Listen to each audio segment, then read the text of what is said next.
446 میں آ کر شیعوں کی حکومت کو ختم کیا تغرل بیگ سلجوکی نے۔ سلجوک مسلمان ہوئے تھے محمود غزنوی کے دور میں، سلجوک ان کے بڑے کا نام تھا۔ تو ایک دفعہ محمود غزنوی نے سلجوک سے پوچھا اگر مجھے تیری مدد کی ضرورت ہو تو کتنے آدمی پیش کر سکتے ہو؟ تو اس نے ایک تیر دیا، کہا یہ ایک تیر ہے میرا، کسی کو یہ تیر بھیج کر میرے علاقے میں بھیج دو تو چند گھنٹوں میں 1,00,000 تلواریں تیرا پیرا دینے کے لیے تیار ہوں، میرے پاس اتنی طاقت ہے۔ تو یہ سلجوک کی نسل میں تھا تغرل بیگ۔ اللہ تعالیٰ نے جب عرب زوال کا شکار ہو گئے اور ضعف کا شکار ہو گئے، جیسے بڑھاپے کا کوئی علاج نہیں، جب قوموں پہ زوال آتا ہے تو اس کا بھی کوئی علاج نہیں، پھر اور قوم کو جگہ ملتی ہے۔ جیسے بڑھاپا ایک فرد پہ آتا ہے، ایسے بڑھاپا قوم پہ آتا ہے۔ قوم کا بڑھاپا جوانی میں نہیں لوٹ سکتا، جیسے فرد کا بڑھاپا جوانی کی طرف نہیں لوٹ سکتا، قوم کا بڑھاپا جوانی کی طرف نہیں لوٹ سکتا، کوئی علاج نہیں، نئی نسل کا آنا ہی علاج ہے۔ تو عرب دھل چکے تھے، 600 سال بہت ہوتے ہیں حکومت کو، اپنی صفات گم کر چکے تھے، اب نئے خون کی ضرورت تھی۔ تغرل بیگ پہلا شخص تھا جس نے آ کر اہل سنت والجماعت کو استحکام بخشا، شیعوں کی حکومت کو ختم کیا، بغداد سے، شام سے، ان سارے علاقوں سے۔ صلاح الدین ایوبی نے اسماعیلی شیعہ کی حکومت کو ختم کیا، مصر۔ العاضد ان کا آخری خلیفہ تھا۔ صلاح الدین ایوبی نور الدین زنگی رحمۃ اللہ علیہ کا پروردہ تھا، اس کا دوست تھا، اس کے دوست بھی تھا، بچہ بھی تھا اس کے سامنے، زیادہ لکھنے پڑھنے کا شوق تھا۔ پھر اللہ تعالیٰ نے اس سے کام لیا اور اس کو مصر کا گورنر بنا کے بھیجا، مصر کی مدد کے لیے بھیجا۔ تو وہاں اس نے صلاح الدین ایوبی نے وہاں ختم کیا، تغرل بیگ نے یہاں ختم کیا۔ تو پھر سلجوک جو تھے نا یہ اقتدار میں آئے، ادھر ختم ہو گئی سلطنت بنو عباس کی، مصر ایک چھوٹی سی ترکوں کی سلطنت۔ تو اللہ تعالیٰ پھر مرکزیت کے لیے ایک نظام چلایا، دو لشکر آپس میں لڑ رہے ہیں ایک میدان میں، ایک جنگلی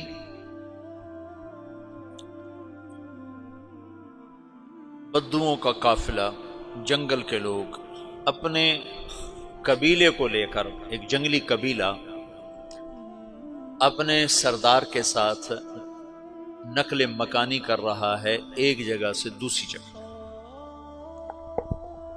اللہ کا نظام کہ یہ لوگ چلتے چلتے چلتے اس وادی میں پہنچ گئے جہاں جنگ ہو رہی ہے، دو لشکر آپس میں لڑ رہے ہیں۔ جب یہ وہاں پہنچتے ہیں تو ایک لشکر کے قدم اکھڑ رہے ہیں اور دوسرا غالب آ رہا ہے۔ ان کو نہیں پتا شکست کھانے والے کون ہیں اور فتح پانے والے کون ہیں، ان کو نہیں پتا۔ اس جنگلی قبیلے کے سردار کا نام بھی تغرل ہے، تغرل۔ تو یہ سردار کہتا ہے جو شکست کھا رہے ہیں ان کی مدد کرو، کچھ پتہ نہیں کون ہے، کہتا جو شکست کھا رہے ہیں ان کی مدد کرو۔ تو 400 وحشی جنگلیوں نے فاتح لشکر کے پیچھے حملہ کر دیا۔ وہ تو ایک کافی ہوتا تھا، 400 دوڑ جب تلواریں پڑیں تو چند لمحوں میں نقشہ بدل گیا، بھاگنے والے جم گئے اور جمنے والے بھاگ پڑے۔ جب جنگ ختم ہوئی تو شکست خوردہ لشکر کے بادشاہ نے ان کو بلایا، اسے پوچھتا ہے مجھے جانتے ہو میں کون ہوں؟ کہا نہیں۔ کہا تو تم نے میری مدد کیوں کی؟ کہا انسانی ہمدردی کی وجہ سے، تمہیں شکست ہو رہی تھی اس لیے تمہاری مدد کی۔ پھر اس نے اپنا تعارف کرایا، میں ہوں سلیمان سلجوکی، ترکی کا بادشاہ۔ مسلمانوں کا لشکر تھا اور تاتاریوں سے شکست کھا رہا تھا، تاتاری فتح پا رہے تھے، مسلمان شکست کھا رہے تھے۔ تو وہ اللہ کی غیبی مدد بن کر آئے، تو وہ اس سے کہتا ہے میرے ساتھ رہنا پسند کرو گے؟ تم نے میرے اوپر احسان کیا ہے، میں اس کا بدلہ دینا چاہتا ہوں، میرے ساتھ رہنا پسند کرو گے؟ کہنے کا کر لوں گا۔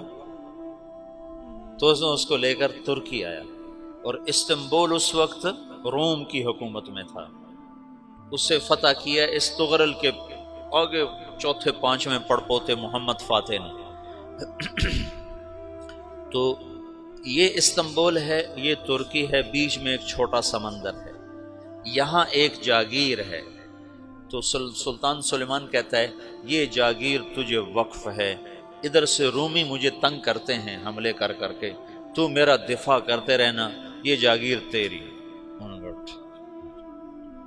اس جاگیر پہ اس نے اپنے قافلے کو آباد کر دیا، اپنے قبیلے کو، اور ایک چھوٹی سی حکومت بنا لی، جو ایک صوبہ سمجھو سلمان سلجوقی کا، وہ ایک چھوٹا سا صوبہ ہے۔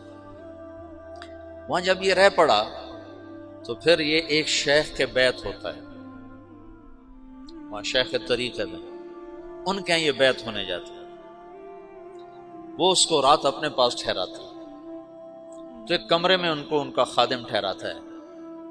یہ جب کمرے میں جاتا ہے تو سامنے دیوار میں طاقچے پر قرآن پڑا ہوا ہے، تو یہ تغرل بیگ کہتا ہے یہ کیا ہے، یہ کیا ہے؟ تو وہ خادم کہتا ہے یہ کتاب اللہ ہے، قرآن ہے۔ اچھا، وہ اس کو وہاں چھوڑ کے باہر چلا جاتا ہے۔ وہ دیہاتی آدمی، جنگل کا رہنے والا، پہلی دفعہ زندگی میں قرآن دیکھا، وہ کہتا ہے یہ قرآن ہے، اللہ کی کتاب ہے، میں اللہ کی کتاب کے سامنے سو جاؤں، کتنی بے ادبی ہے۔ تو اس نے ایسے قرآن اٹھایا اور سر پہ رکھ لیا اور کھڑا ہو گیا، ساری رات قرآن سر پہ رکھ کے کھڑا رہا۔ رات کے پچھلے پہر اس کو خواب آیا، کھڑے کھڑے اس نے دیکھا کہ اس کی پشت سے ایک چاند نکلا اور شیخ کی بیٹی کے سینے میں جا کے اتر گیا۔ پھر اس لڑکی کے سینے سے ایک درخت نکلا جو پھیلتے پھیلتے پھیلتے 3 بر اعظم پہ چھا گیا، افریقہ پر، یورپ پر، ایشیا پر۔ پھر اس کی آنکھ کھل گئی، وہ کھڑا ہوا ہے، تو اس نے صبح یہ خواب اپنے شیخ کو سنایا، تو انہوں نے اپنی بیٹی اس کے نکاح میں دے دی۔ اس بیٹی سے ایک بچہ پیدا ہوا، تغرل بیگ نے اس کا نام رکھا عثمان، عثمانی ترک نام سنا ہوا، جو میں نے کل بتایا تھا کہ 1924 میں وہ خلافت ختم ہوئی۔ تو ایک بیٹا پیدا ہوا عثمان۔ عثمان نے پھر ایک نئی اسلامی حکومت کی بنیاد رکھی جو 1924 تک چلتی رہی، کوئی 800 سال یہ حکومت چلی۔ تو حکومت کا شیرازہ بکھرا، لیکن پھر جڑ جاتا تھا، پر وہ قرن اول والا جوڑ کبھی نہ پیدا ہوا، ٹکڑے بن گئے۔ ان ٹکڑوں میں اللہ لوگ پیدا کرتا رہا جو دعوت دیتے رہے، دعوت زندہ رہی۔ جو تربیت کا نظام تصوف کے ساتھ تھا اب وہ تبلیغ کے ساتھ۔